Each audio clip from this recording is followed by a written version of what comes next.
Just comment on the pitching in general. I mean, to have 16, 17 strikeouts in a performance like tonight.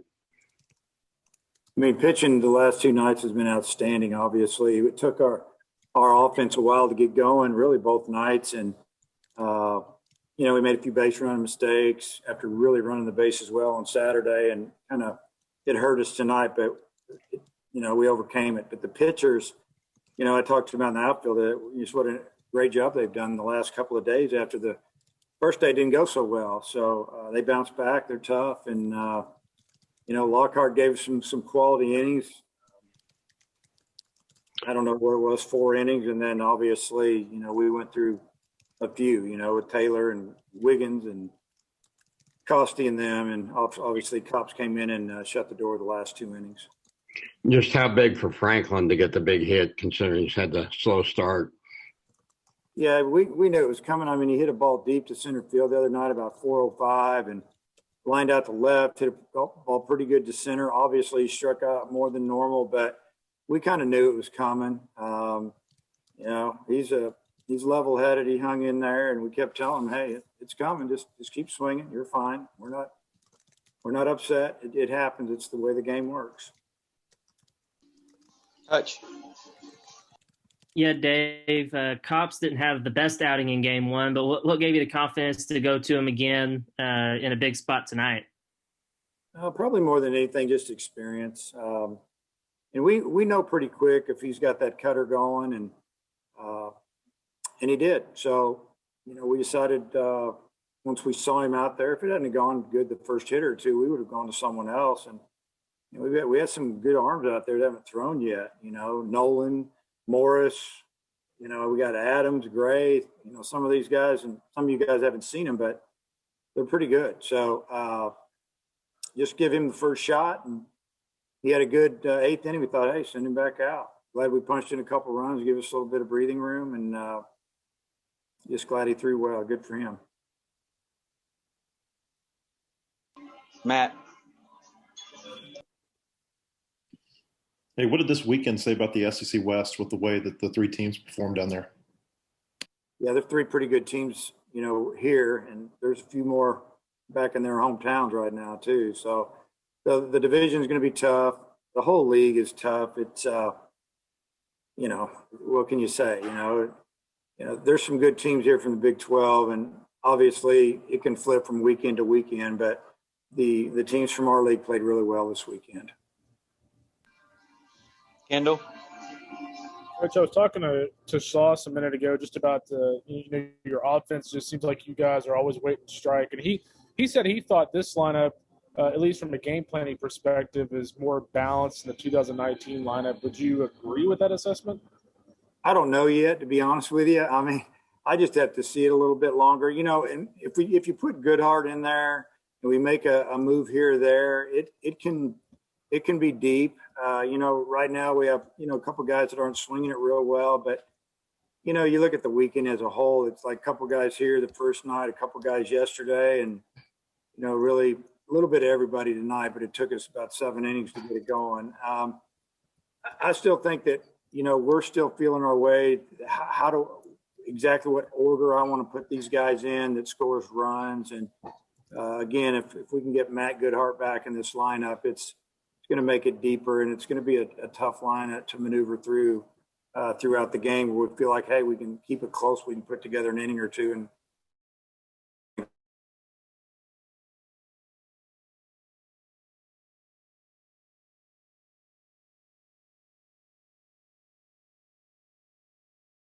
going 96, 98 with filthy stuff. I mean, it's a pretty tough decision at this point moving forward. I like having some decisions, though. It's good. Wiggins is a guy that we almost started here, but we also could use him as a closer for a while. He's definitely a starting pitcher, whether it's this year or in the future, but he doesn't care. He'll do what's best for our team, and he's got a good arm. He's got a plus changeup. He's got a good curveball too when he needs to use it. And what could you say? Bolden was outstanding last night. I think he went 4 innings, didn't give up a hit. I don't know if he walked anybody. I think he hit somebody, but and Caleb, Bolden's another guy that he was the hardest conversation. that Coach Hobbs had with pitchers on not starting. And it was great to just see what he could do, and he did it. And it's going to be interesting. But we have 2 days, and then we have 4 games in a row, Thursday through Sunday. So we're going to have to figure out how we're going to handle this. And some guys are going to get the ball this week. Thanks, Dave. Yeah. Hayden. Hey, Coach, I was just wondering how big Opitz was with all the strikeouts. Obviously, those pitchers performed extremely well, but to have him back, have the control, keep those guys calm, and then how big was his insurance run at the end of the ballgame? Well, I mean, as far as catching, I mean, he called, I think we sent in except those 3, and obviously he got us some low strikes with the way he handles his glove back there, and he just makes everything look maybe a little better than it really is. And I mean, he's unbelievably valuable to this pitching staff. And obviously the double, I mean, left-hander hadn't given up a whole lot last year. This year, I mean, he's got good stuff, and he stayed over some fastballs, fouled a couple off, and I think he just made a mistake and left it out over the plate, and he drove it to the wall. That was huge for us. Tom? Yeah, Dave, I was going to ask you what the first couple of TCU pitchers did to keep y'all off balance and couldn't really mount anything there for 7 innings. Yeah, I mean, their starter, left-hander Grover, whatever, he was he just moved the ball in and out. He got us with a hard cutter / fastball in to our right-handers and locked us up, pitch us away and then bust us in. And, we struck out a lot, but I mean, 6 or 7 of them were probably backwards Ks. We didn't even swing. And we usually don't do that too much. We're usually going to go down. We're going to go down swinging. And I mean, that's what he did more than anything. He just he mixed and matched. He's a good pitcher. And, the second guy, I mean, he said good stuff. What can you say? He's throwing hard, keeping the ball down, movement, sink. And, we just didn't hit it. Okay. And your big picture thoughts going into this 4-game set against a former player and assistant coach for you? Yeah, playing Southeast Missouri State. Andy Sawyer's the head coach. He played for me at Nebraska. And then obviously Trevor Ezel was one of our, he was our starter, our kind of our glue of that 19 team. Ended up being the leadoff man there. And he's back there after, pro ball. He kept getting hurt, blew out his knee, and now he's their volunteer assistant coach. And Trevor will be a great coach. So he knows a little bit how we run things and some of our secrets. So I'll probably have to change a few things up to get through this series without them figuring things out. But, they went down to South Alabama this weekend and won 2 out of 3 against a team that's picked to win the league. So, they're not scared, and they've already played, and they played on the road. So it'll be a good series, and we'll be ready. Bob? Dave, they'll probably try to sneak Trevor into the lineup, I bet, to hit.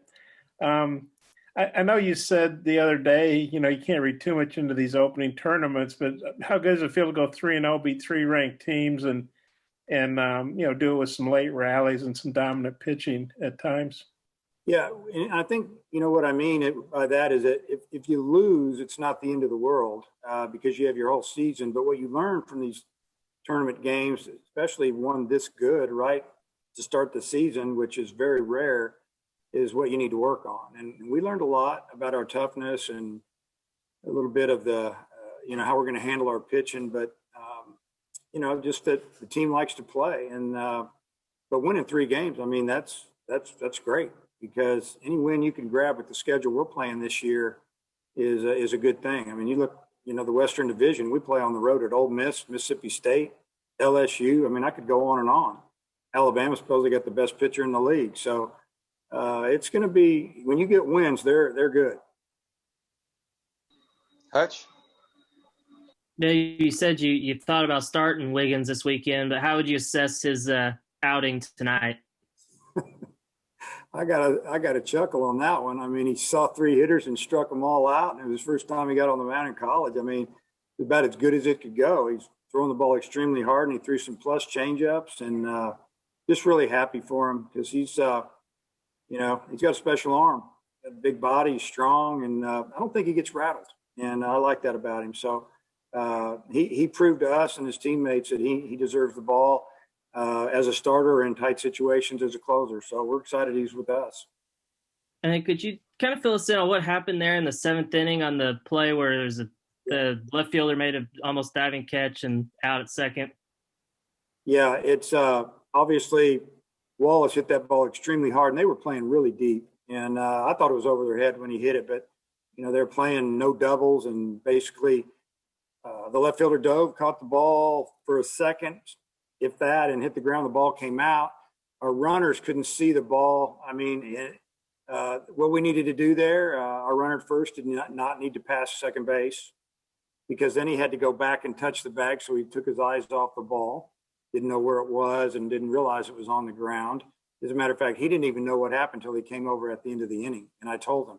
He thought that there was just a transfer with the ball. He didn't know. But Webb at second base, kind of the same thing, was kind of hanging out, and then he put his head down and running, and then he decided he better get back. And we just needed to run with our eyes on the ball and just see if he really did have it. And so what happened was that Wallace passed Slavens at first base.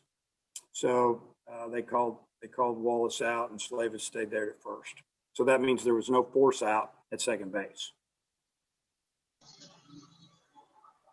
Matt.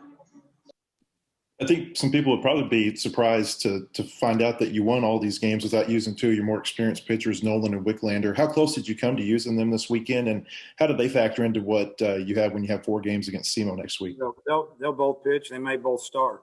So we'll make that decision here shortly, but they're definitely going to get the ball. And we had, we had Nolan and Gray up there at the end, and if it would have got a little bit dicey, we were gonna bring in Nolan, to be honest with you, and possibly Gray, but probably leaning towards the veteran there.